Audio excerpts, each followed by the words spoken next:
O Senhor se lembrará de restaurar Israel. Zacarias capítulo 1. Comentário de Ímaro Persona. Um irmão costumava dizer que quando ele disciplinava os filhos, ele falava, de brincadeira, claro, eu não sei porque eu estou batendo, mas vocês sabem porque estão apanhando. O grande problema nosso é que Deus sempre sabe por que Ele está batendo. E nós nunca reconhecemos por que estamos apanhando. Esse é o problema de todo ser humano. Agora, uma atitude que todo crente deveria ter é aquela que o Senhor Jesus fala nos evangelhos, acho que ele repete 2 vezes. A sabedoria é justificada pelos seus filhos. O que isso quer dizer? Que a sabedoria de Deus, ela é sempre correta, ela é sempre justa, ela é sempre perfeita, ainda que eu não entenda nada, ainda que eu não faça ideia do porquê está acontecendo aquilo, ele tem razão. Um crente em Cristo, ele vai sempre dar razão a Deus. Deus tem sempre razão. E se eu estou sofrendo alguma coisa, eu estou errado. Posso nem saber porquê agora, mas eu vou saber depois. Eu estou errado. Quando nós lemos o Salmo 106, o Salmo 106 é um salmo interessante porque ele traz a história inteira de Israel, com todas as suas inclinações, os seus erros, os seus pecados, e principalmente a paciência e misericórdia de Deus tratando desse povo. No versículo 3 ele fala assim: bem-aventurados os que observam o direito, o que pratica a justiça em todos os tempos. Lembra-te de mim, Senhor, segundo a tua boa vontade para com o teu povo. Visita-me com a tua salvação, para que eu veja o bem dos teus escolhidos, para que eu me alegre com a alegria do teu povo, para que me regozije com a tua herança. Nós pecamos como os nossos pais. Cometemos iniquidade e andamos perversamente. Nossos pais não atentaram, e aí ele vai dar uma lista de coisas que os pais não fizeram. Não obstante, ele os salvou por amor do seu nome, para fazer conhecido o seu poder. Então daí ele vai descrevendo todos os erros dele, e coisas aqui absurdas. Tem uma aqui que ele fala: fizeram um bezerro em Horebe, adoraram a imagem fundida, versículo 19, converteram sua glória, a glória de Deus, na figura de um boi que come erva. E mais adiante ele vai dizer que eles sacrificaram, no versículo 28, também se juntaram com Baal Peor, comeram sacrifícios dos mortos. Um outro lugar ele vai falar que eles sacrificavam seus filhos. 37. Demais disto, sacrificaram seus filhos e suas filhas aos demônios, e derramaram sangue inocente, o sangue dos seus filhos e de suas filhas, que sacrificaram aos ídolos de Canaã, e a terra foi manchada com sangue. Agora, pergunta o seguinte: que Deus é esse que suportou tudo isso? E ainda assim coloca um profeta que tem por nome Jeová se lembra. Se lembra do quê? Das iniquidades deles? Não. Se lembra de restaurá-los. Jeová se lembra de restaurá-los, porque Jeová fez a promessa de restaurá-los. E nesse mesmo Salmo 106, no versículo 44, nós vemos isso: contudo atentou para a sua aflição, ouvindo o seu clamor, e lembrou-se do seu conserto, e compadeceu-se, segundo a multidão das suas misericórdias. É interessante fazer uma busca na Bíblia eletrônica pela expressão lembrou-se. E nós vamos ver quantas vezes Deus se lembra de alguma coisa, seja com Abraão, com Moisés, com algum dos profetas. Lembrou-se o Senhor, porque ele não esquece. Ele não esquece das promessas que ele fez, ele não esquece das bênçãos que ele prometeu. E o Senhor lembrou-se de Israel. Nós sabemos que ele vai ser abençoado no final. Apesar de toda a teologia do pacto dizer que não, né? Roubar as bênçãos que são para Israel, roubar como se elas fossem para a igreja, mas o Senhor vai lembrar, como é o nome do profeta, e vai trazê-los de volta para junto de si. Mas aqui em Zacarias, no nosso capítulo 1 de Zacarias, nós encontramos eles numa situação na qual nós podemos cair também, porque nós sabemos que eles estão exilados em Babilônia, esses 70 anos que deviam se cumprir ali no exílio. A carta de Jeremias, que foi enviada a eles no exílio, a despeito de todos os falsos profetas querendo que eles se rebelassem contra a Babilônia.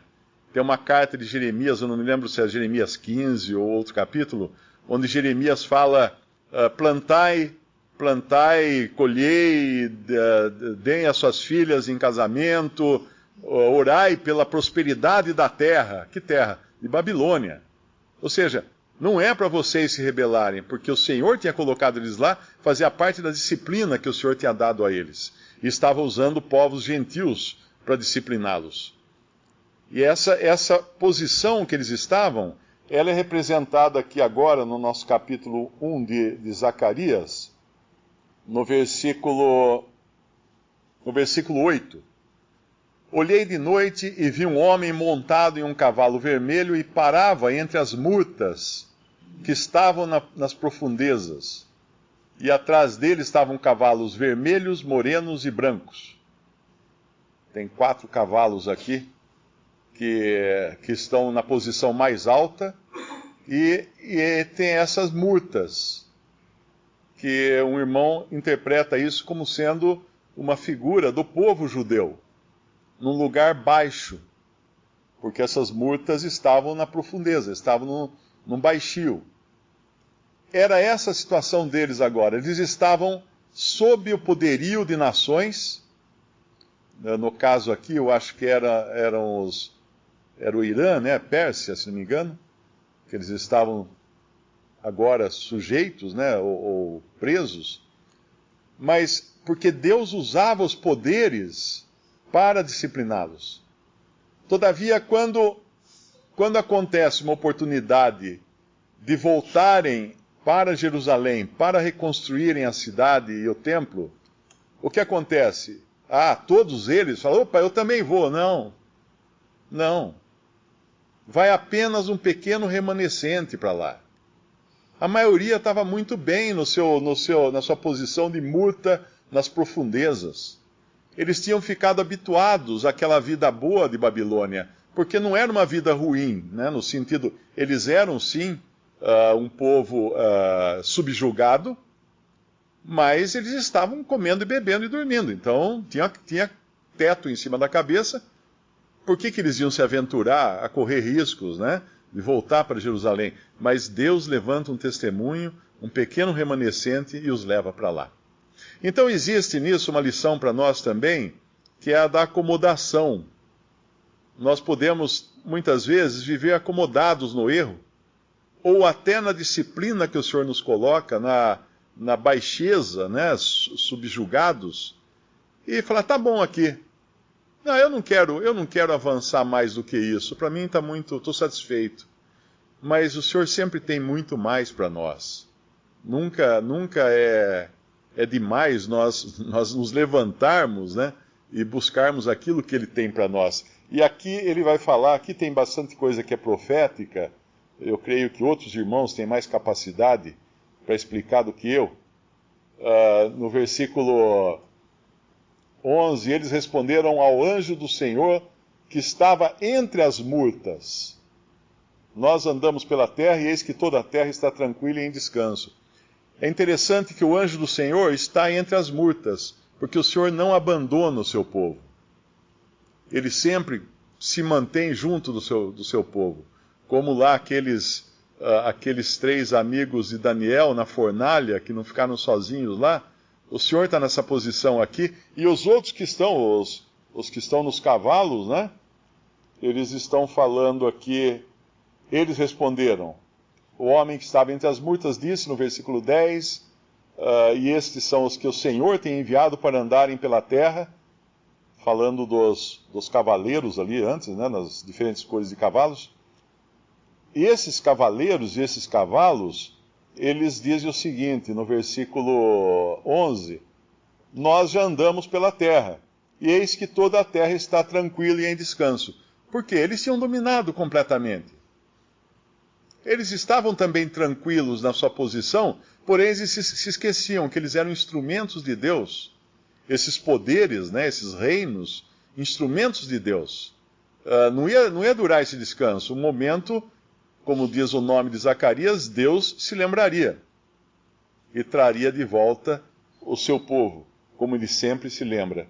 E aí no final ele vai trazer também, no versículo 17, ou versículo 16, portanto o Senhor diz assim: voltei-me para Jerusalém com misericórdia.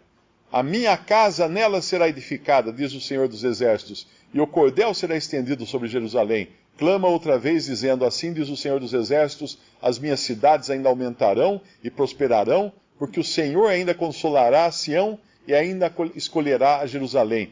E levantei os meus olhos e olhei e vi 4 chifres. E eu disse ao anjo que falava comigo: o que é isto? E ele me disse: estes são os poderes que dispersaram Judá, Israel e Jerusalém. E o Senhor me mostrou 4 ferreiros. Então eu disse: que vêm estes fazer? E ele falou dizendo: esses são os poderes que dispersaram Judá, de maneira que ninguém pôde levantar sua cabeça. Estes, pois, vieram para os amedrontarem, para derrubarem os poderes das nações que levantaram seu poder contra a terra de Judá para a espalharem. Aqui tem algumas coisas que são futuras ainda. O último poder seria o romano, antes de vir o Senhor para acabar com tudo e tomar então as rédeas e libertar o seu povo. Mas aí nós estaríamos falando de Daniel, né? Visite Respondi.com.br. Visite também 3minutos.net.